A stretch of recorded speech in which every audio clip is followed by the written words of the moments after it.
Hello, everyone, and welcome to Bangers and Mosh, the podcast that would never kick Bishop Brennan up the arse. I'm Jimmy. I'm Krillin. I'm Deffer. And I'm Dan number two.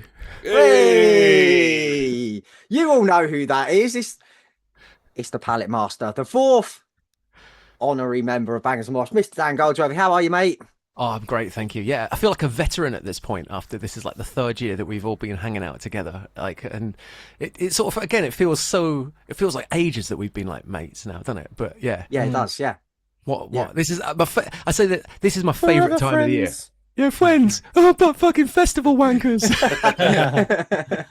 Yeah. What a week of the year. Like, yeah, but best Oh, times. it's the best, mate. Like now that the literal dust has Oh, has Yeah. settled on Bloodstock, it's mad. It's been a week. We're just saying, isn't it? It's been a week already. It feels like that's just flown by, but also it's an eternity since we were there. Yeah, it's weird, isn't it? Our lungs are still fucked in this household. I mean, you can Hey. possibly hear from my voice. It's still Yeah. croakiness from like inhaling like Last- 9 kilos of straw. The last 3-4 days, I'm struggling with chesty cough. I've had a cold. It's definitely down to that fucking grass, Yeah, man. well, like that's why normally we do the recap show immediately when we get home, don't we? We've had to wait a week because everyone was like, Yeah. arse. We've all sounded like fucking thingy off the fast show this week. It's been awful, mate. But like, just if anyone's going to a festival in the UK over the next month or two, take face masks and stuff with you. Like, Yes. Yeah. tip of the day, because fucking hell, it's brutal, isn't it? Like that 3 days in a dusty. It's field quite like that. interesting to see it deteriorate because wasn't too bad when we got there, and it kind of got worse and worse and worse, and But it just didn't let it off. turned The to weather, hay, the and then weather Yeah. didn't let off. there was a breeze, but then the mud was getting like potholes, like there was just clumps of mud, weren't there? Like just holes everywhere. Like, I tell you what, can you imagine those people who spend the whole weekend like down in the pit? What they must be like oh my at the moment. God, honestly, in the You tent could as well. you could see it kicking up every time there was like a Yeah. circle pit and Yeah. stuff, wasn't it? It was just like right fucking dust clouds Tornado. coming up. Tornado of dust. Oh, crazy, mate. But so what are you lads saying on Bloodstock 2026 overall? I think in terms of the quality, right, of the sets I saw, I think this was pound for pound my favourite year. Like the amount of times we came away from a set going, that was fucking brilliant. I think so. I think we knew it was going to be good. And like you said, I think the bands that we wanted to see didn't disappoint. And I think No. they were better than we thought they were going to be. Because we're obviously going to discuss it. But I think after every set, we were like, fucking hell, they sounded incredible. The Yep. best we've heard them. And all of us have seen these bands lots of times. But it felt like that weekend, that was the best we heard these bands. So yeah, overall, mate, it was a fucking winner. Yeah. I was worried this is going to be like the laziest review show because at the end of every band, it's like, oh, they were amazing, it was brilliant, they were awesome. But it's like, that's the unfortunate fortunate reality. That everyone was just brilliant that we saw. There was like Yeah. literally no disappointments across the entire weekend. So No. even bands we didn't see, I've seen people just like, oh yeah, Wednesday 13, they were great. Like everyone seemed to have been amazing. Yeah. Yeah, Which mate. to be fair, every year they are really, aren't they? Like you never come away from Bloodstock and just like, oh, they had a bit of a shit set. No, not at all, mate. And Never. and it really justifies like the organizers' bands that they pick every year. Do you know what I mean? Like every year there's criticism and people slagging them off and why this band playing and why that band playing, and then you see the clips and the size of the crowds these Yeah. bands are Yeah. drawing and stuff, and it's like, maybe they Yeah. do know what they're doing. Yeah, well, you know, who'd have thought? And it's mad.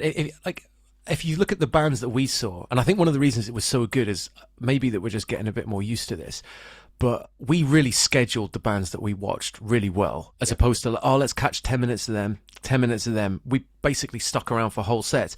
But it's like, oh, we watched 3 death metal bands, we watched 3 thrash bands, maybe 3 sort of metalcore or a new wave of American heavy metal. You're seeing the same sort of few, like 3 or 4 bands in each different genre, as opposed to, oh yeah, we just stuck out and watched 10 death metal bands. And partially that's due to the music that we like, but also partially it's because of what Bloodstock provides, which is a few bands across every genre across the spectrum, which is absolutely brilliant in this sort of thing, because we get fatigued if it was just like 9 grindcore bands a day. Yeah. Mate, Well, you really would. Like, Like every year, I'm tempted by Fortress Festival right in Scarborough, but I don't know if I could do 3 days of black metal. It's too Mate. much. It's too much black metal, mate. Too There, much. there has to be like You come Incineration out like do. a goblin. Come I'd be on, as a walking into goblin. Scarborough Sea after 1.5 days, mate. Oh, Yeah, I can't do it. yeah, But like Incineration do the same, don't they? It's a lovely split of yeah. You have to have it. you have to have variety, mate. You really have to. A big shout out, man. That new bigger Sophie tent is an absolute revelation this year. Yes. Ah, no problems getting in. There was plenty of room once you were inside to watch bands comfortably. So like before there'd be like the big pit area where everyone began bonkers down the front, and then it was a sort of a squash, wasn't it? Yeah. Towards the back and the bar. Now there's so much space for people who just want to watch and not get involved with that. And also the EMI stage being moved away from the main stage was a That made massive such a improvement difference. as well. Yeah. Not like if you're standing on the side now at the main stage, you're not hearing Another band. another band playing in there. So Yeah. I think they've done a great job this year of like reorganizing the layout a little bit. Yes. It was fantastic, mate. Perfect. Yeah, it felt the same. Everything felt the same, and what you liked about it, except there's these little tweaks that just made the experience a bit better. I'll be honest, I hadn't even really clocked any of those things as we were going around because it still felt like the same old bits that we know and love very well. But yeah, you're absolutely spot on. Like there was almost subconscious sort of appreciation of the Sophie tent and the. I mean, I hadn't even thought about that stage being moved, Jim. But you're absolutely spot on. Yeah. Yeah, it's evolution, not revolution, Dan, isn't it? Because we evolve. Also, like they must have put some real work into the sound for this year because, mate, it was markedly better than last year, especially in that tent. Like the sound in the God. tent was fucking unreal all weekend. Yeah. Yeah. Yeah, man. Fucking hell, mate. Honestly, shout out to everyone that works Bloodstock, man. That was fucking great. Yeah, All of them. It was exemplary. I mean, I always find that, like, last year I think I had a bit of a dip, but I've always been pretty impressed at how good Bloodstock sounds as a festival. But this year, it was, like, literally to a T, unbelievable, the sound quality. You hear everything. There was, like, nothing that goes, this is a bit rubbish. I mean, a little bit of that might be due to the lack of wind for the main stage, because Yeah. that it's might pretty have nuts something how to do that with it. blows the sound a bit. But that's Yeah. out with everyone's control. Yeah, but the tent was. I mean, last year we had complaints, didn't we, about guitars being too quiet and stuff. This year was just every band was unbelievable. So, yeah, hats off to them for that. Daz, our weekend started on Thursday, mate, with a nice big old scran at Chicken George, didn't it? Oh, it was lovely, mate. That was. Yeah, It's nice. just I'm constantly regretting the fact that like neither of us like thought about you get the barbecue, I'll get the Rubicon, we'll switch. Now we've got to wait another year. Nah, I'm fucking coming up next month, mate. Bangers day out, innit? Bangers day out. Yeah. I really we'll- look forward we'll to do it. We have a traditional Thursday night scran up now, Daz, don't we? Yeah. Before Bloodstock. Yeah, we do. Friday morning, then, Dan, you had mate, you've done some fucking miles, mate, over this last couple of weeks, haven't you? Like, the most epic journey. It's like Mordor, going to Mordor, mate, for you, isn't it? Pretty Against much. Bloodstock? Well, Mordor was like a furnace, basically. But yeah, I mean, to show you how much I love, obviously, It hanging out. kind of is a furnace, right? It's like a fucking Well, volcano. that's true. Yeah, take that back. Okay, fair enough. So it's Yeah. like Mordor. Yeah. Mordor with more sun. Then, More Yeah. sun. But yeah, I mean, testament how much I love hanging out with you boys and going to Bloodstock. I now book my annual holiday to visit my parents in Devon around Bloodstock. Because previously, because I live up in Aberdeen, not that you necessarily know from my accent for anyone who doesn't know, but my parents live in Devon. So normally it's like go from Aberdeen to Devon, back up to Aberdeen, then down to Bloodstock, and then back. And we just thought, Dude, that's fucked up. dude. brutal. But Kills me thinking about it. yeah, well, we did it in a Awana this time, so I went down to Devon for a week and then popped up to Bloodstock on the way. But it was still, I mean, it's meant to be what, I don't know, it's like 3.5, 4 hours is what it's meant to be as a journey. But the traffic and everything was pretty brutal. So obviously I turned up about an hour and a half later than you boys, and I'm basically rushing to see you. And then it's like, Yeah. oh, guys, haven't seen you in a year. Oh, by the way, Life of Agony is about to start. So- Yeah. Oh, mate. Friday was without doubt the busiest day I've ever seen at Bloodstock. It was fucking Yeah, it crazy. was. Like, Almost uncomfortable, I think. what did we got there about 11? Yeah.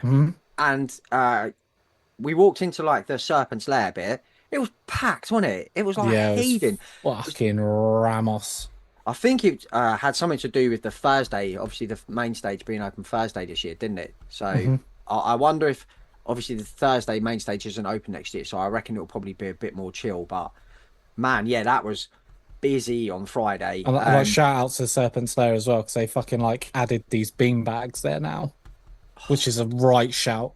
That is such a shout. Again, mate, just Oh a my little God, improvement that Fucking hell, everyone was just asleep on them when I really wanted to be asleep on one of them. Yeah, if you could get one, it was good, Yeah, but yeah, it was great. it was difficult to get one. everyone was proper chill.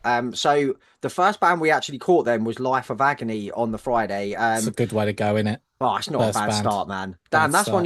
one of your bucket and you, Def, wasn't it? Yeah. Bucket list bands to see. Bucket list band, man, yeah. They were great. They were. They were They really they great. kicked off the weekend perfect, man, because it was a great set. Yeah. Were you was it everything you hoped for, Def? It was everything I hoped for, mate. It was. Yeah, class, man. I mean, the set list this time: River Runs Red, Bad Seed, Ugly, Lost at 22, I Regret, Weeds, Through and Through, Underground is like, It's the tracks you want to hear, isn't it? yeah, man. They were Keith was on like absolute form. He sounds fucking great live, mate. Yeah. From that, like when I saw them at Kentish Town Forum, man, I was like actually blown away by how, like, I mean, was he probably 50? Yeah, I would think. gotta be. Been Sounds through so. some shit as well, hasn't he? Yeah, mate. They've had a life, haven't they? Those They've had a life, those, mate. those boys. And They've had a life. yeah, they were absolutely fucking great, man. We didn't see Fit for an Autopsy because of how busy that Friday was. It was literally the only time we could get to eat, wasn't it? So Yeah. we sort of went off and chilled, and then man, What a Biohazard. run. But, Dan, this was your big one This- for the weekend, wasn't it? Yeah, this is massive for me because I've never actually seen Biohazard live, but they were like literally my favourite band, sort of circa 95, around that time with Urban Discipline and State of the World Address. And just getting to see, and they played for me. It wasn't like what you'd call a perfect set list, but it was definitely like a 9 out of 10 in terms of what you'd want to see, which was a lot of Urban Discipline. I would have, rather than the last couple of songs that they finished with, like the Bad Religion cover and Could have dropped that out already. and Hold My Own or something Hold like that. My I would, Own, I would have yeah. loved to have seen a bit of Tales from the Hard Side or another one off State of the World Address. Same. But I mean, that's nitpicking. I thought they were brilliant. Were you not with us when we saw him in the tent? No, You Dan weren't with weren't us. there, no.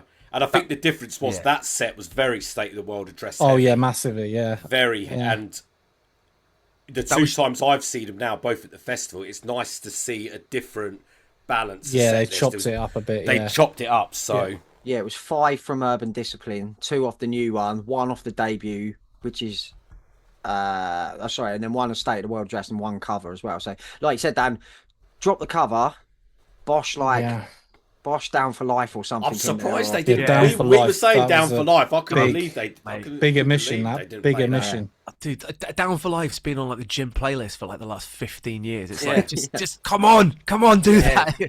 But you can't get everything. No, that's it, mate. It was mega fucking cool when they brought Sworn Enemy out as well for Punishment. That was so Oh my cool. God. Sal doing like joint vocals on Punishment was wicked, wasn't it? Yeah, that was a surprise, man, for sure.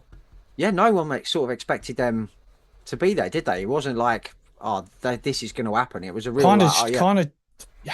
Yeah, I mean, they have just done like quite a lengthy tour together. Yeah. But then it still doesn't mean that like, he's going to dip onto a plane across the fucking world and park up at Bloodstock, Yeah, that's it. Like they could have all flown home, couldn't they? Yeah, But yeah, they you would've didn't. just They went expected with to. them to Bloodstock to do Yeah. to do that. It was really fucking cool. I love when bands, because festivals are special things, aren't they? They're not your own gig. I love when bands take advantage of that and make it like an event. Yeah, it and has to be. do something like that. But man, they're on like great form. Biohazard. They sound so fresh and like energized, and it's just great to have that OG lineup back in it. Yeah, oh God, yeah. Yeah, and the new album's really good as well. It's like, I mean, obviously, I think it's one of those things where it's impossible to top the stuff that you do in the heyday of that music coming out in our childhoods. But the new album's really good, and they played my 2 favourite songs off the new album, anyways. Yeah. And it fits seamlessly into the set, and I think that's as much as you can ask for legacy bands. Of really. course.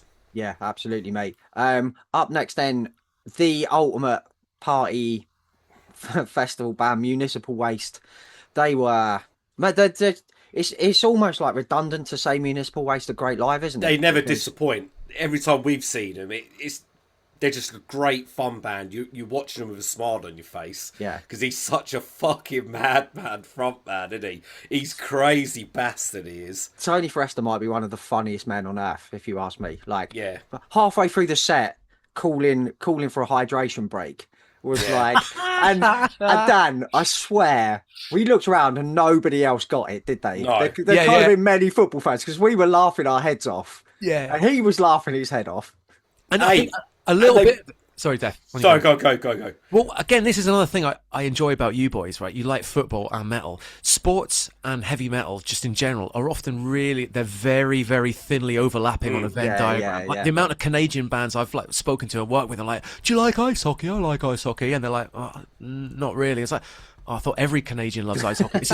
It's like true for, I bet the amount of people there that actually watch the World Cup is so low, like relative to the general population. But yeah, that's why we're hosing ourselves. And they broke a world record. Again. They broke a world record again. I couldn't believe it. I look forward to giving my Christmas annual and seeing it in there. Oh, Def. It's so funny. The funniest thing about that for me wasn't them breaking the world record of crowd divers. It was setting up the accidental joke of Derek Green thinking it was serious and trying to break the world record seriously after. Mate, brilliant. Poor Derek. Oh man, and they were like, yeah, we brought this guy from the Guinness Book of Records with us, like they'd flown someone from the Guinness Book of Records all the way over. It was just some bloke with like a clipboard, wasn't it, and a little clicker, and at the end, 1,360. Yeah, we've done it. What did he say? Municipal Waste win again. Yeah.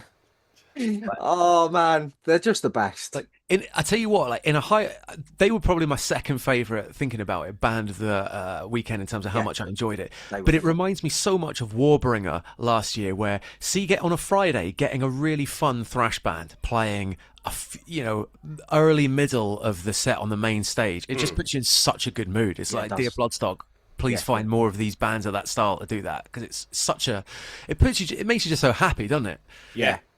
We said, didn't we, like Toxic Holocaust maybe next year. Hell Ripper on the main stage would be fucking great, because that's a party as well, isn't it? Whenever they play live, so yeah, get that. But the set list was perfect, wasn't it? You know, you had Slime of Punishment, Beer Pressure, The Art of Partying, Born to Party, The Thrashing of the Christ. Like, it's Breathe Grease. It's just such a perfect like party band. I fucking love them. And then lucky enough to meet two of the lads in the evening and have my picture taken. Def's little peanut head poking over the top because the bloke. I couldn't get through.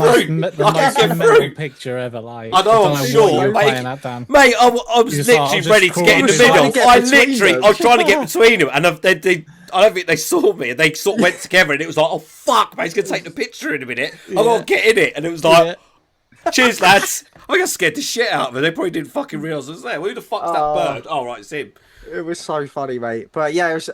You know, you get them little opportunities to meet bands. It's so cool. And then sub-headlining the mighty Sepultura on their last ever UK show. But before they played, we were lucky enough to meet Derek, weren't we? We were, thanks to a special someone. Thanks to Mr. Goldsworthy there, who set that up. It was a bit of a lucky, opportune time. Yeah. The one thing I've learned is it's the hardest thing with no signal and everyone's busy schedules. It's so hard to like arrange to meet anybody, really. So yeah, we got a special guest. Dan. Is that Derek? Yeah. Derek. Hang on a minute. Yeah, hang on a minute. Derek. Just give me 1 second. Yeah, no worries. Dan's daughter's putting in a special guest appearance. But mate, Def, you said about having that picture with Municipal Waste. Yeah. Well, Derek didn't see me to start with when we were having a photo, and I put my hand on around his shoulder. And he went, I was like looking up at him, mate. That geezer is a fucking giant. He's a unit. Yeah, he's a fucking unit. Giant. He's massive. But I'll treasure that picture of him forever. Oh yeah. Same.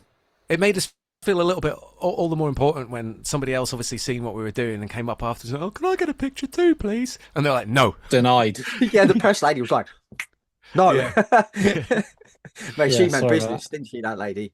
Yeah. Yeah. They have to, because I think we Yeah. think that these bands are here for like a whole weekend and jollying about, but they often land, play a set, off to the next festival. Yeah, interview, and then off you go. Like, but man, they were great. I would say the only time I thought that the sound was slightly lacking was during Inner Self, the first track. You couldn't. It was like, when you know the song, obviously you've listened to Inner Self 300 times, but it was like, oh, okay. And it wasn't until sort of, I think, halfway through that really. You realise what? Yeah. I'm with you there. Yeah, It's almost embarrassing, isn't it? And I was exactly the same as you, Jim. So it's like, I don't know how many times I've heard Beneath the Remains, and then when you're going, I don't know quite what song this is, you feel like an absolute mug, but when everyone's in the same boat, it's a bit of a relief. We all sort of looked at each other, wasn't it? It was like, oh, fuck, it's in the cell. We were all like, oh, shit, yeah.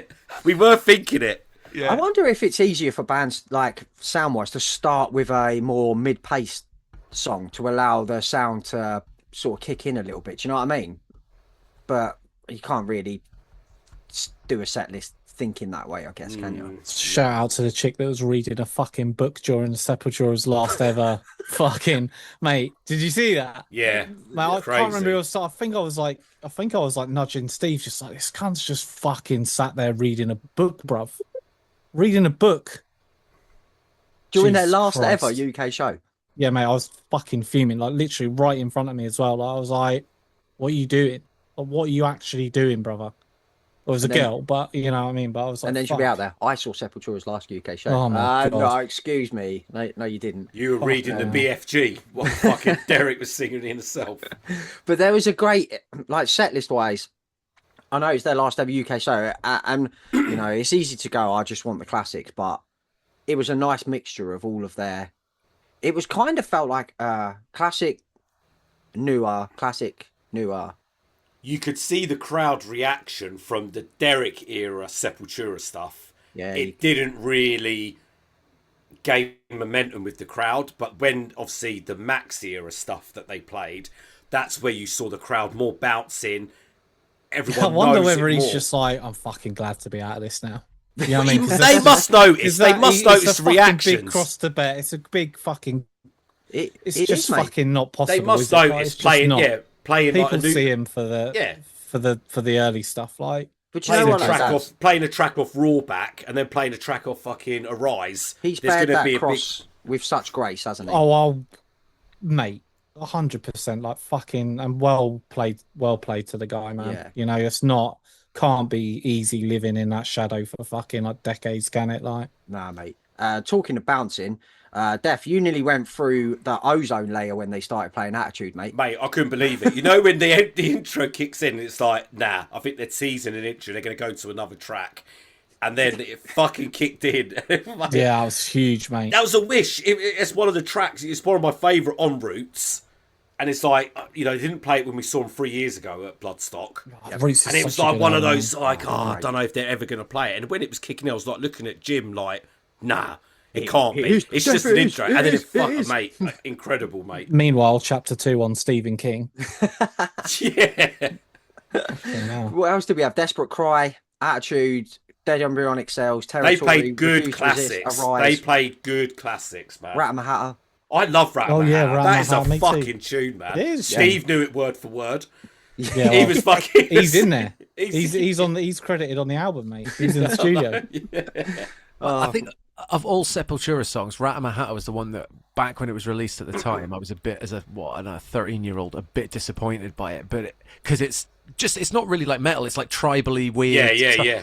But over time, as soon as it comes on, it's like, oh my god, it's a tune, isn't it? Oh, yeah. Do you know what? Sick. It was that song and Roots that was on that mixtape that kid gave me at school that got me into Sepultura. Because that's a mad track to get into. Oh, I know, it's a mad track because it's their most out there, like well out there. Yeah. Sorry, Daz. No, I can't. Does it have Jonathan Davis on it? One of them's meant to have Jonathan Look Away, Davis I think, isn't it? Yeah. One of them. Look Away. So it's kind of like, mixed in with all the new metal stuff that he whacked on there as well. So that's quality, mate. I was just quickly going to say, I wondered if half the reason that Friday was so unbelievably busy is if you look at who is the most likely gig-going public these days, probably sort of 45-year-old men such as ourselves, give or take. What did they grow up on? Roadrunner records of the 90s. And you having, Life of Agony, Biohazard, Sepultura, mixed in with Municipal Waste and Lamb of God quality. It's like, it was that sort of, if you were a kid who grew up on 90s metal, it was the absolute dream lineup that you can't believe you're seeing in 2026. Yeah, that's it, mate. And like we've said all loads, you never know when it'll be the last time for these bands, do you? Like, you don't. Obviously, I don't think these bands are going anywhere for a while. But Biohazard split up for ages, so you just don't know whether Life of Agony disbanded for a while. You just don't. You don't know, do you? So it's anyone can drop dead at any minute as well. Sorry to be morbid, but that's mate. Fucking point. That's life, isn't it? You just don't know. You could and when they're all there, when they're all there, Dan, on the same day, like you said, it's like holy shit. Take those moments, mate. Yeah. It's mad that that's happening 30 years after these bands were in their peak in terms of popularity, isn't it? That they're still headlining 30 years later. It's mad. Yeah, it's crazy. And talking about headlining, mate, Lamb of God were absolutely unbelievable. Best I've seen them. Best I've heard. That was the best I've seen them. Agreed, mate. I think that's the best I've seen. That was some. Those opening free tracks, opening free tracks, literally decapitated everyone. Coming on to Ruin, into Laid to Rest, into Now You've Got Something to Die For. Get the fuck out of it, mate. Get the fuck out of it. And we just kept turning around after every track. Like, I don't think I could pick my fucking jaw up off the floor, man. Like, mate, Randy was just absolutely fucking. Like, how old is that guy, man? Like, he was. I don't know how the hell he's doing that, man. He sounded the best I've ever heard him. He's jumping around. He's fucking being funny. Like, I don't know, man. Crazy. Jump, making big old jumps. Yeah. Yeah, he came out like, I'm taking everyone's lunch money, motherfucker. Mate, he was fucking Roger Brilliant, wasn't he?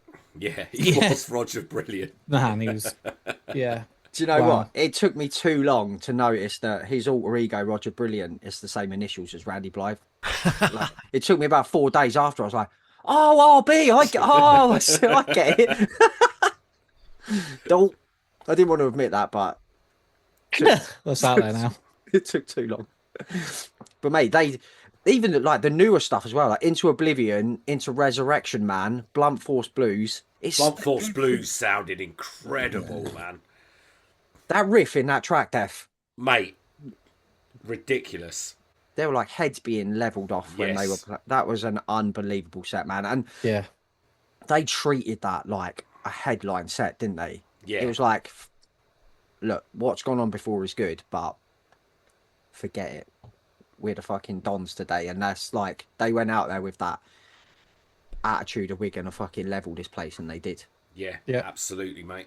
Objectively, it felt like the headline set when they went on. And I think this is one of the great things you get about festivals, right? Is that like, I loved Lamb of God when they came out, especially the first 4 albums. But after Sacrament, I mean, I think Wrath was the last one I bought, but really it was up to and including Sacrament was when I followed them. And I was sort of watching them going, I hope I don't feel like a dummy and don't recognise their songs. But when it comes to a festival, you're getting a few of the good ones off the new album and then the classics. So it felt like I kind of know all of these songs that they're doing. And that's absolutely what you want from like sort of my point of view. And it totally differs compared to, say, Machine Head last year, where again, I like Machine Head and Lamb of God in the same kind of ways. Adore the early albums, switch off after a point, maybe a new couple of songs. Whereas Machine Head last year sort of played 1 or 2 songs off every single album, so you get the latter like less classic stuff. Whereas Lamb of God, it just felt like banger after banger that So I thought they were amazing. They really were amazing, mate. So into the Saturday then. So I was. Something I was saying earlier, like when you see announcements getting bands getting announced and stuff for festivals, and people moan and groan about like, there isn't much there for me this year, or this band's shit, that band's shit. When you're actually at the fest, right, and you look around, it's like the bands are just a part of the festival, aren't they? You look around, everyone's with their friends, everyone's like having a lovely time, socializing with their mates who like we only see you once a year, Dan, in real life. Daz, we might only see you two times a year. Do you know what I mean? Def, we see each other at gigs, don't we? But So this is the only weekend you sort of get to hang out, and so like a festival's so much more than the bands, isn't it? Like for me anyway, and so like the reason I said that is just because like Saturday was it was quite a quiet day, wasn't it, in terms of bands we saw, but that's because we just had such a fucking lovely day, like chatting and hanging out with Steve and Nathan flew all the way over from America, fucking trooper. Hats off, Nathan. We met loads of other people there, like Harry and stuff during the course of the day, and it was Saturday was just a really nice day of friends, wasn't it? Yeah, it was. I love the fact that we've almost over the years developed that bit, the Warbringer position, I'll call it. Like there's a bit just in front of the disabled section to the right of the sound desk where we hang out, and you just know that you can see like Nate or Harry or whatever there, and you can sort of, it's now unspoken, meet up with people and say hello, which is amazing. Yeah, in that little bit. So I mean, we saw a handful of bands, didn't we, on Saturday? But I think it was the perfect amount. So I think, was it Ern was the first band? Ern was first, yeah. Oh man, they're great. They were great. They killed a man, didn't they? They did. Mate, that picture, every time I see that picture, you should win an award for it, Daz. Honestly, you should win an award. I sent it to Joe and he's like, fuck me, I'm dying. Mate, but that bloke was literally not moving. Three-quarters of the set. Dude. And they were fucking heavy, and they were killing it. And this cunt weren't moving, man. Nah, he was fucking he was gone. Off his box. Yeah, he was off his box. I don't know how people do it.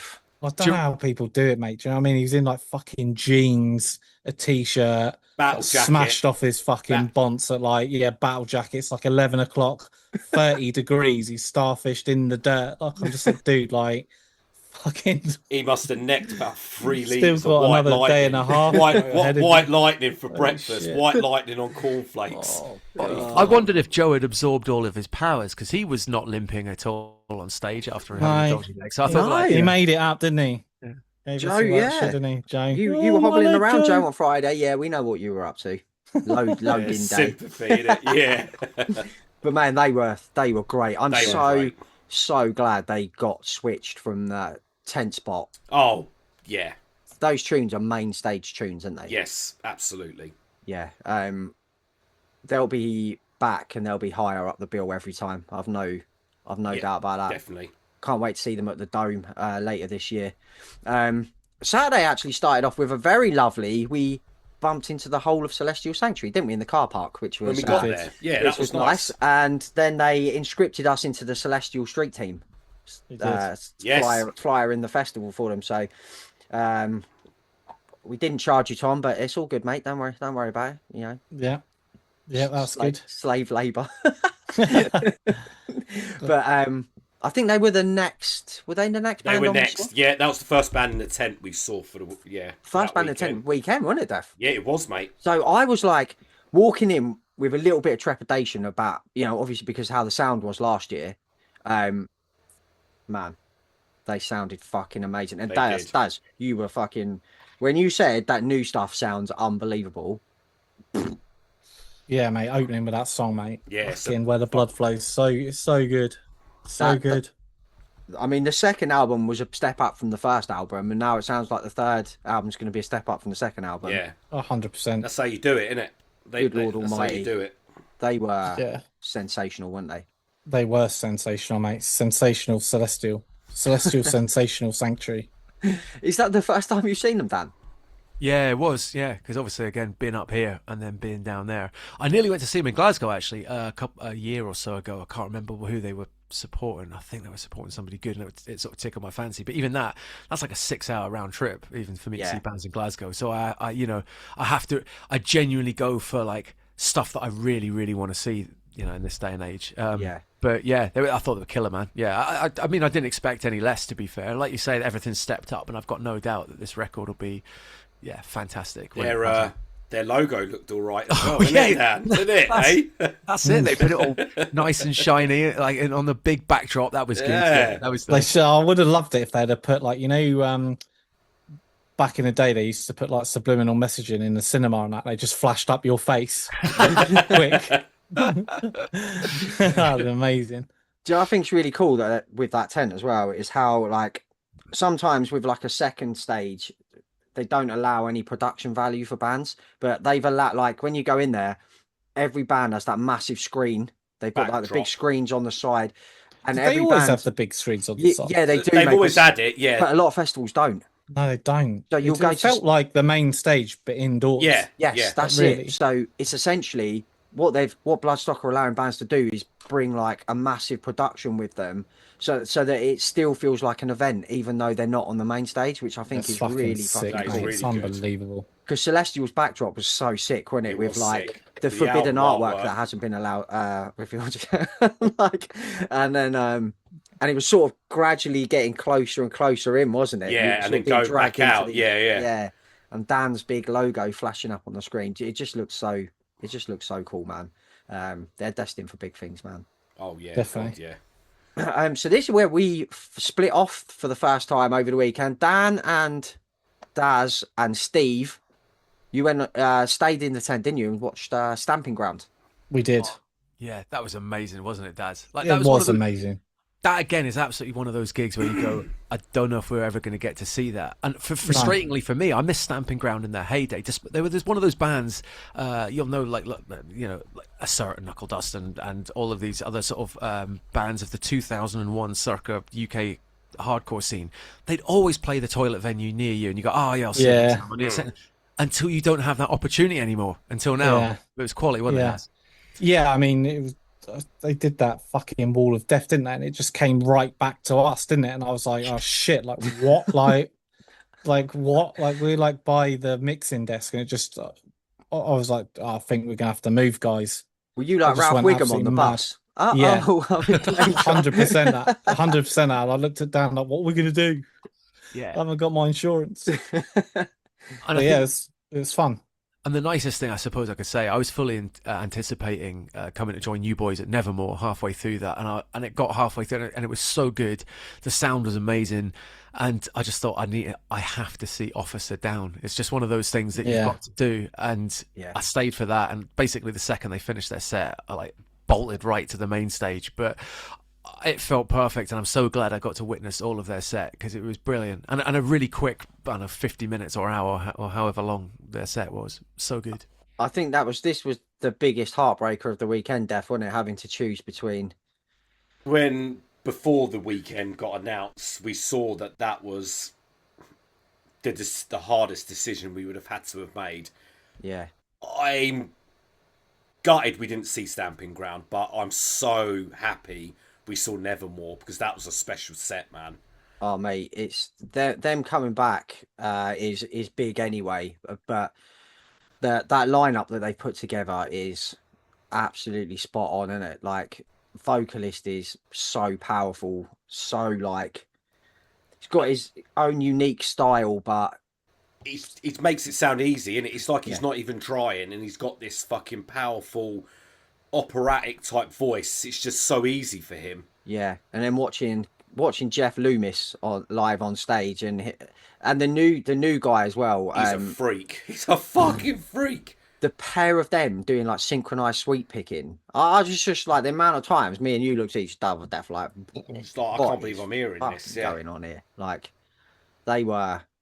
If they come anywhere near like your town or wherever out on this new lineup, you have to go and see them. Yeah, they mesmerizing. They were. Yeah, great. It felt mistakeless as well, didn't it? Everything from like the vocalist, every note, like, all the harmonized shredding. Yeah. At no point where you're like, oh, I detected somebody fluffing the tiniest bit, and the sound was crystal clear as well. So you could detect. Oh. Yeah, superb. And the thing that's amazing, like Warrell Dane, you know, the original Nevermore singer, is like kind of inimitable. He's got such a weird, unique style. But oh man, this lad, he sounds so much like him, yet just adds enough new that you don't go, it's a bad clone or like a copycat.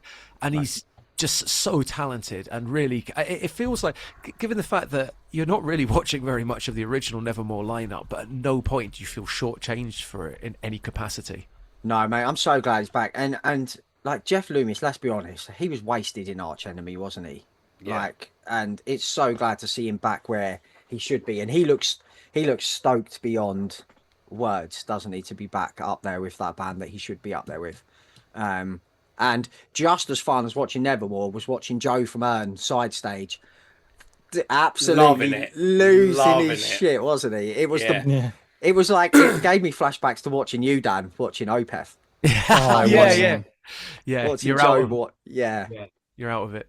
It was so good. And then we finished up the Saturday. Last band we saw on Saturday, Sanguisuga Bog. Absolutely leveled that fucking 10. Swank the Tank was on absolute. You can tell he used to be a comedian, can't you? Yeah. He did used to. He was a comedian at one point in his life. You can absolutely tell. Fucker, man. Oh man, we're not a mice and men. And then later on, it was I'm not Austin Carlisle. Thank fuck. They were fucking brilliant, man. The Bog. Like, I was one because they had an hour set, and I was like, oh god, that could be long. That's a long set. I was like, this. Oh, will I get tired? No, at no point was I like, oh, I've had enough of this now. I was fucking for that full hour, like, yeah, this is the best thing. Yeah, it went well quick, didn't it? Yeah, it flew by. And his little, like, this song is about having your face ripped the fuck off. This is called Face Ripped Off. It was a running joke of the weekend as well after that. Yeah, me and you were doing it, Dave, in the morning, weren't we? Doing it, yeah. We just kept doing it.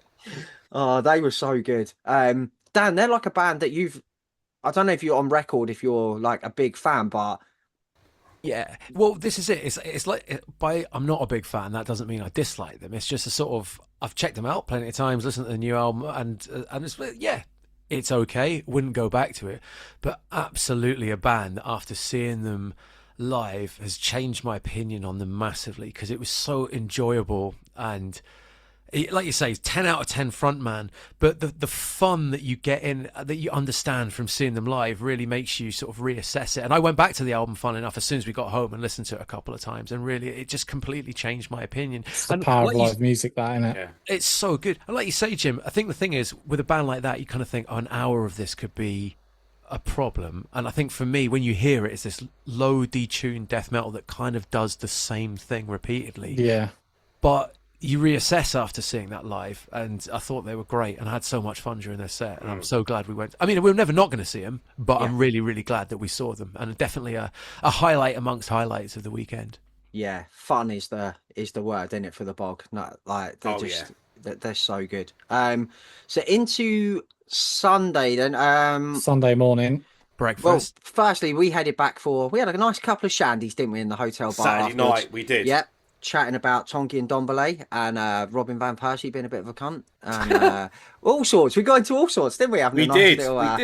It was really nice, like finishing early and getting to chill and chat in the hotel, wasn't it? It was really cool. Because we never get to do that ever, because we're pretty much home at midnight, at which point you're like, well, bedtime, straight to bed tomorrow. It was nice, and we have our regular decaf Yorkshire cup of tea, Jimbo, innit? In the room. We did, mate. Standard, mate, innit? It's the whole thing. Right, Sunday morning then, the black pudding challenge happened. We didn't film it, but I will say this: Dad's nearly puked his fucking whole entire life out of his. Mate, I watched your soul leave your body about 7 seconds into chewing that. But at one time, your face, it was looking like, actually, this is actually all right. Yeah, to begin with, I was and then you turned, and then to do this. It was like poison had injected into your body, and you just get that. Oh, I'm all right. It was like no. I think it was like when I was eating it, I was like, oh, is it all like turn into blood in my mouth? Yeah, that's what I was thinking. Like, is it all like yeah, like, you know, when you're like, and you're like teeth all taking a blood capsule or something. I thought, oh fuck, and then it just fucked me up. And I had to spit it out. I would say, from the position of somebody that does like black pudding, that it's sort of like going, oh lads, you've never seen football, come and check out a football match, and then I take you to see fucking like Hamilton Academicals versus Forest Green, right? Because I was like, I'm gonna make a black pudding burger here. You did. Put an egg, fried egg in between 2 bits of black pudding, and even I was like, I'm gonna eat most of it, but it wasn't the highest end Black Pudding from the Premier. Is it meant to be harder? Is it meant to be like more firm? Because it was like what Jim said, isn't it? It was, yeah, it was. It was soggy and it was too soggy and fatty, and it was rich, but not in the sort of delicious rich way. It was okay, but I don't think it was the best foray into Black Pudding, you know. But we may never get another chance here. Def, you liked it, Def, didn't you? I thought it was all right. I was worried about it. I've had worse in my mouth. Let's put it that way. But yeah, no, matron. It was matron. But no, it was all right. I thought it was all right. There was no aftertaste. There was no real taste to it. It was just, yeah, it was all right. COVID. Yeah, COVID. Yeah, COVID. Yeah, there was no real taste. Yeah. I thought it was minging, mate. So who won then, Jim? Who won it? I can't remember. You did. You did. You loved it. You can't. You thought it was all right. I wouldn't eat again. Daz's soul nearly left his body when he was eating his. So no, I'm not doing that again, bro. The Black Pudding murders happened. We've done it, haven't we? We said to Steve, listen, we'll try it. Have we done it? Steve or Phil? Was that Phil? Yeah, sorry.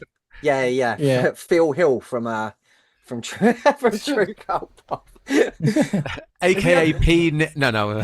Yeah. If you ever see Steve, ask him why he's called Phil. The funniest. It was the funniest story, wasn't it? All right, yeah. See you, Phil. So we got to Blood of Sunday morning then. Nearly had a disaster because I screenshotted all the stage times when they first went up, and Castle Rat said 1:45 on my screenshot. So we were sitting there at fucking 5 to 1, and Steve went, "Oh, that's Castle Rat on now," and I was like, "No, it can't be." And he went, "You sure?" And he went, "Who's this? Who is it then?" And I went, "Oh no!" We had to check the fucking app quickly, and the time had changed. So there must have been a slight glitch in the time that might have been rectified 10 seconds later. But I'd taken a screenshot because you can't get onto signal shit and stuff, can you? So we nearly had a disaster. Missed 15 minutes of Castle Rat, but we caught the last 25. Yeah. They were fucking great, man. Everything. They sounded great. Sounded great. Like great stage show, innit?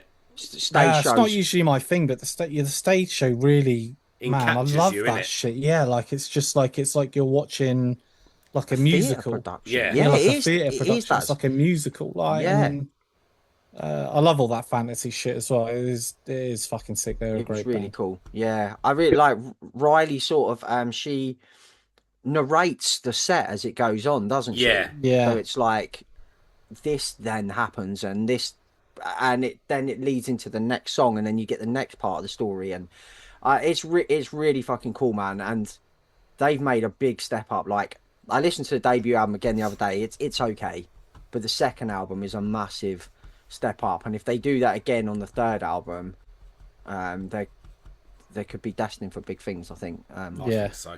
Castle Rat. Yeah, what they have is something sort of special in there's an X factor with the stage show that it'll be very fascinating to see how big they get, just because, like, you know, regardless of how much you enjoy the music, how you would rank it, what they do live is really quite something that not many people offer. So it'll be really interesting to see what their trajectory is like. Yeah, absolutely, mate. So we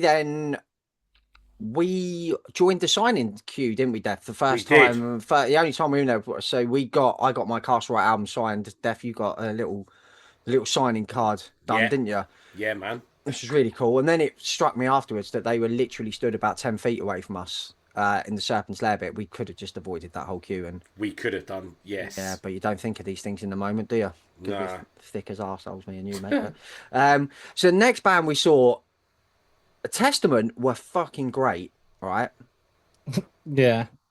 But it felt like weird. the shortest set I've ever seen in my life. Yeah, it was weird, and then it just stopped, didn't it? Yeah, it was like really getting fucking like bang into it, and then I was like, oh, there must be like 3 or 4 songs left yet, and then it was like, we've been Testament, good night. Yeah, real weird. That set list I sent you before the weekend, because it was like what had the tracks on. They played it up to, I can't remember what they ended on. Over the Wall they ended. That's it. And I don't know if that set list what they had. Have they headlined any mini festivals or anything like that? So they played Alcatraz Death a couple of days before that, and they did 13 songs. So they can't have been. They can only have been in the same slot. I'm imagining, right, at Alcatraz. They did 13 songs. They did 8 at Bloodstock. Yeah. So what the fuck happened there? That I can't wonder have been whether their it's whole to set. do with the wasn't there an incident before, wasn't there, where someone did they have to cut Orbit their culture. set short? Orbit culture. Yeah, So I someone. wonder Yeah, someone got whether their that was why. clock cleaned or something, didn't they? All What that happened? was. Someone got their It clock was- cleaned, didn't they? I think in the pit and Yeah. No, knocked out or it's- something. And It was an epileptic fit. I Okay. saw on one of these things that someone had an epileptic fit, and that all got sorted out. So that shouldn't, like, when everything ran to schedule afterwards, it really shouldn't have affected. It shouldn't. things. Yeah, it shouldn't have done, should it? And not it- really. 5 songs. No. It wasn't even that long to, the emergency services or whatever, they dealt with it real quick. Like, Real quick, yeah. it was Yeah. fucking quick, like within a couple of minutes. So, yeah, it's a bit weird. It was weird. It was weird because I was eating the food and I was like, oh, is that it then? Well, yeah, we after Over the Wall, we were like, "Fucking, this is great." And then it was Because like you Chuck could hear Billy was some like- talking like over the mic, couldn't you? Like Yeah. they had all fucked off and you could hear shit happening. And I was like, fuck's going on then? And then I looked up at the stage and it's just like people cleaning up. And I was They like, were doing okay. their bow and that, and it was like, "What?" Yeah. I was like, oh, okay. I Bye. think they were meant to play another couple of songs. Firstly, their set list, like, it felt short, but also it was short. But normally bands go, "Oh, we're Testament" or whatever. This is our last song. Good night. But then, secondly, you'd have thought they'd have finished on something like "Disciples of the Watch" or just a sort of, Yeah.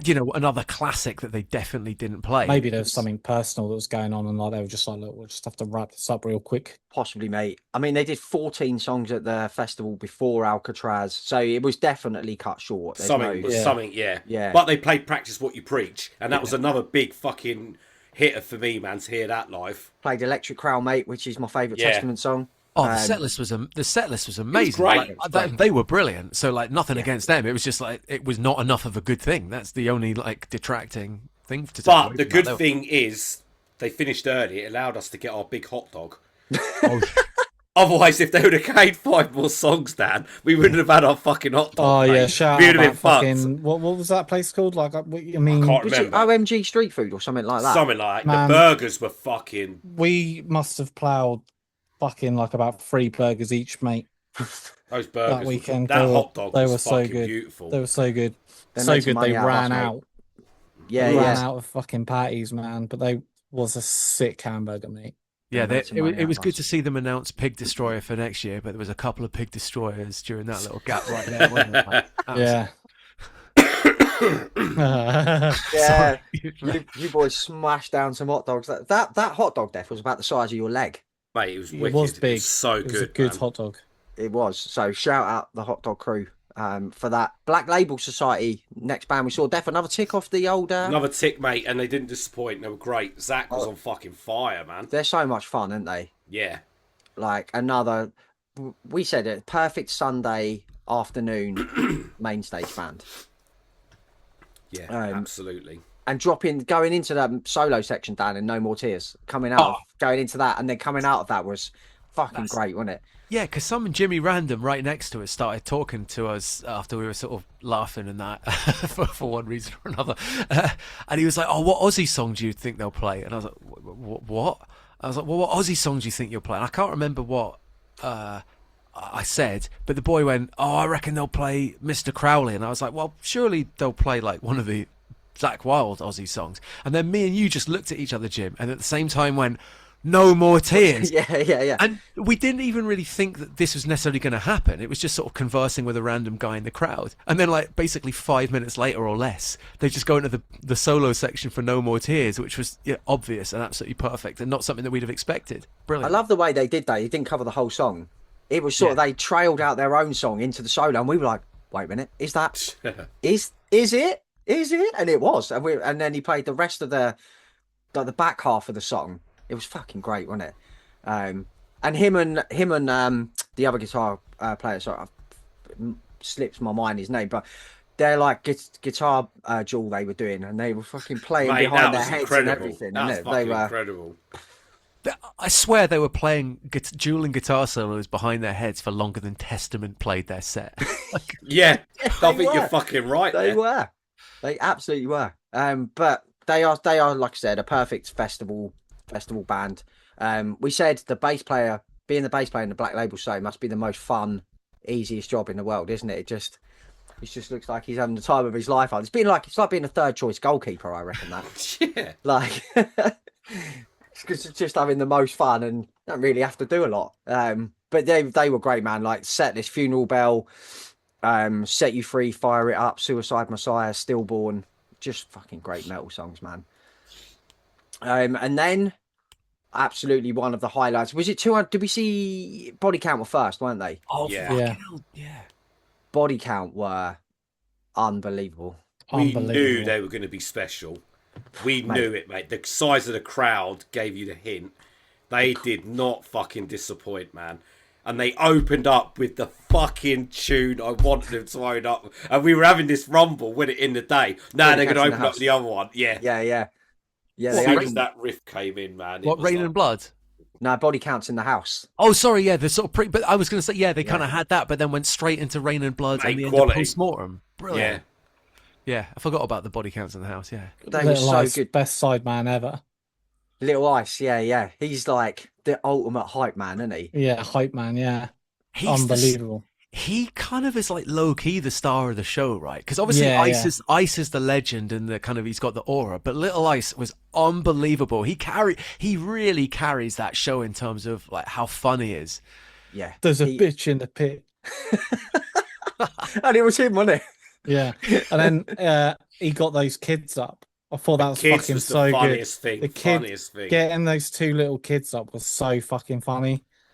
But talking to them like they were adults. Yeah. There's got to be a clip of that online. If you haven't seen it is, mate. It's brilliant. It's so funny. Is there actually a clip of that, Def? Yeah, they're everywhere, mate. They're everywhere, yeah. Yeah, to recap it, that anyone who's not seen it basically goes, now Body Count or a band for all the fucking family. We're going to find the fucking youngest Body Count fans ever. And he brings up like a 7 or 8 year old going, what's your fucking name? He's like, Harrison. Cue the whole crowd going, Harrison. Oh, we got another fucking Body Count fan. What's your name? Take your fucking headphones Take those motherfucking headphones. You're going to get some ear damage today. Yeah, you're going to get some ear damage today, motherfucker. But then he's like, what's your name? And the kid's like, in the highest pitched, like middle class voice ever, Sebastian. Yeah. At which point Ice goes up to him and he's like, I've got some advice from your Uncle Ice. When you're at school, you're going to get bullied. But when you do, you look that motherfucker right in the eye and you say, motherfucker, talk shit, get shot. It's like, what? Unreal. Like, the funniest thing I've ever seen on a gig. That dad took them kids home that night and his wife was like, so how was it? He's like, don't ask. Don't ask. Until she asked Harrison. Yeah. Where's my cornflakes, bitch? Right, that's it. No more shows. That's it. You're not going to any more gigs with your dad. Fuck you, bitch. It was, mate, they were. Considering like Ice is like in his mid-60s, early 60 odd. 68. Yeah. And like they bring their whole crew over with them. So there's about 25 people on the stage at any one point. It's such a fucking like show, isn't it? Yeah, it is. And like there goes the neighborhood, Manslaughter, No Lives Matter, Psychopath when he came out with the stock. Oh man, that's so funny. The funniest thing. Necessary Evil was fucking wicked. Yeah. And of course, like they did the Judgment Night Slayer mashup. Mate, we couldn't believe Disorder, mate, was my god. Couldn't believe we heard that. Talk shit, get shot, Cop Killer, Born Dead. What a set list, mate. They were fucking brilliant. That was my like. There's bands on the whole of the weekend, plenty bands that I listen to more, and I like more than Body Count as much as I've liked Body Count for 30 years. But it was my highlight of the weekend. It was so fun. You're smiling for the whole of it. Yep. You never want it to end. Just so much entertainment, great songs, and it was special. It really, really was. Yeah, it was. I'll never forget. Like there's bands that we've seen that were awesome that you sometimes years later go, oh yeah, remember when we saw them? I don't think I'll ever forget seeing Body Count. No way. The consummate showman, man. Ice-T. Bitch in the pit. So then 200 stab wounds in the tent, mate. They were the 3 death metal bands we saw in that tent, Celestial Sanctuary, Bog, 200 Stab Wounds, every one of them fucking killed it. Stab Wounds were For me, sensational. Stab Wounds were the band of the weekend. Oh If shit! I had Really, to the pick, whole. if I had to pick a favourite, Lamb of God, Body Count are in that top 3. 200 Stab Wounds, man, they were something else, man. They were unreal, mate. They are.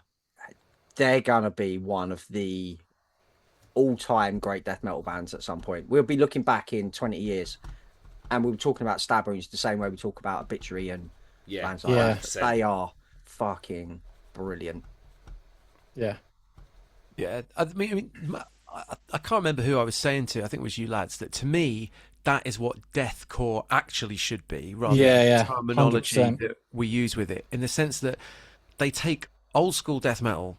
You can hear the influence of bands like Peak, like Ride the Lightning era Metallica, and 1980s, early 90s Slayer, but then also that hardcore thing. And I really loved their last album, and I spun it lots, but I went back and listened to it a bunch after we saw them live, even more. And again, Sounds even better, isn't it? It's even better now because you really appreciate all those little hardcore time changes and little elements that you don't catch on record. And yeah, they were phenomenal, man.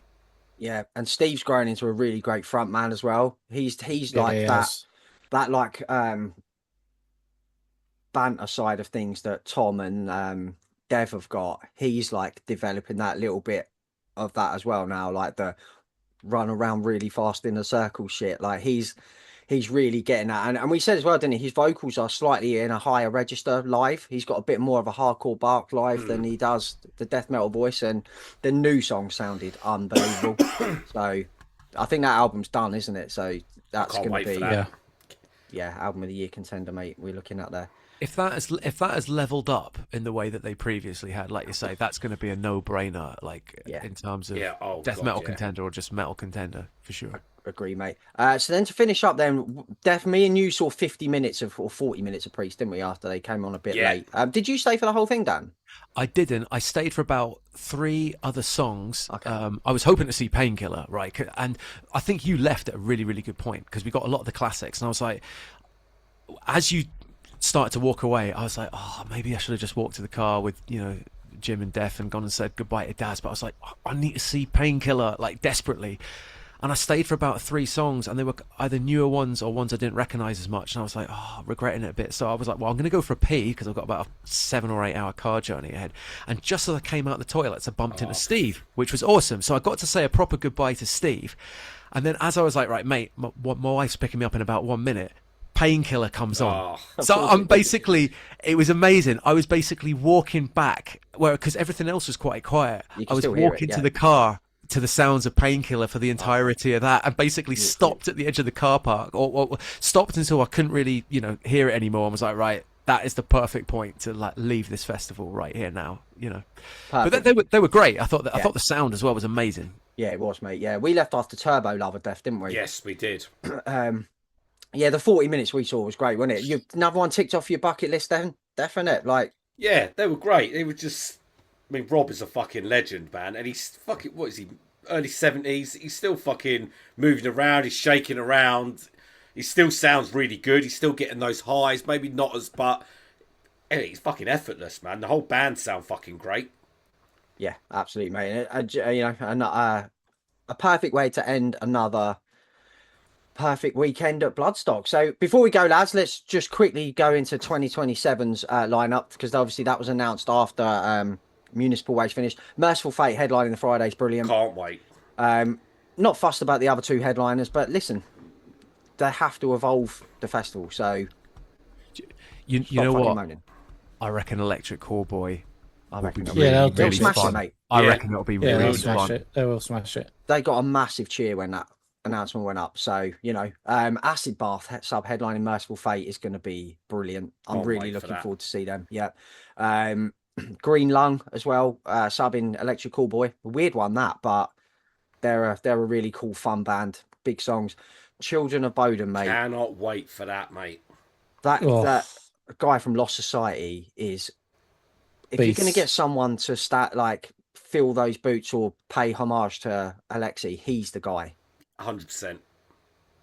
He's unreal, man. I saw Lost Society by accident because I think it was a gig with Havoc and about 14, 15 years ago. And Lost Society on stage just was so good because of Sammy. So seeing him on a bigger stage with Children of Bodom is just going to be phenomenal, man. I can't wait for that. Yeah, we thought we'd never hear those songs live, so now we are, and I cannot wait, mate. Devil Driver on the bill, Daz. That's a big one for you, mate, isn't it? Big one, isn't it? Me and Dan gonna hang out with Des, aren't we, mate? Yeah, I've already got an email back from him saying let's hang. Genuinely. So Yes. We've booked that in, boys. Yeah. Oh, come on. The best. That's just we're not worthy. Oh, We're not. Fucking love Devil Driver, mate. I can't wait to see Great them. band. Corrosion of Conformity. Cannot wait. So excited for that. Silosis. Yep, Silosis will be brilliant on that main stage, mate. Really looking forward to that. Hammerfall, fun power metal, that'll be good. Hypocrisy, Daz, you went on a massive Hypocrisy tear not too long ago. Massive announcement. Yeah, that'll be great. Decapitated as well. Fucking great. And I'm really excited to see Tortured Demon as well on the main stage. Yeah. They're really cool. Madball, unfortunately, are on the Thursday. Every year. I know. Happens, doesn't it? Pig Destroyer Death in the tent. Cannot fucking wait for that, mate. Fulci in the tent will be Cannot wait for that. Oh my god. Jesus unbelievable. Christ. Canoon and Fever as well, headlining. Gareya headlining in the tent. And Deathclock as well, headlining the Sunday in the tent. So overall, it's a really, really strong bill Solid. Already. So Can't wait to much. see what else is coming. Exactly. Yeah, mate, it'll be a lot. Yeah, it's really good. It's better than we thought it was going to be. Yeah, so much I'm looking forward to in there. So same time next year, lads. Yeah. Yeah. Always. Why not? Cannot wait. Dan, thanks again, mate, for jumping on here with us and giving us the pleasure of your company over the weekend, mate. It's always a bloody lovely time hanging out with you. Oh, mate, it really is. Yeah, I can't wait for that. Unfortunately, we're like friendly enough that we get to chat literally all the time throughout the rest of the year these days as well. But man, what a weekend! It's always an absolute highlight, man. So thank you for having me on board. Really appreciate it. Oh, mate, any time. So yeah, very very quick shout out to Nath as well for all the lovely little things. That mate. Well, amazing. Yeah, shout out Nate for little presents he bought for all four of us. Thoughtful, really fucking thoughtful gifts, mate. You're a top Legend. dude. Yeah. Yeah, there we go. If you were at Bloodstock, I hope you had a bloody lovely time and you're not still coughing up dust. Until next year, party on, dudes.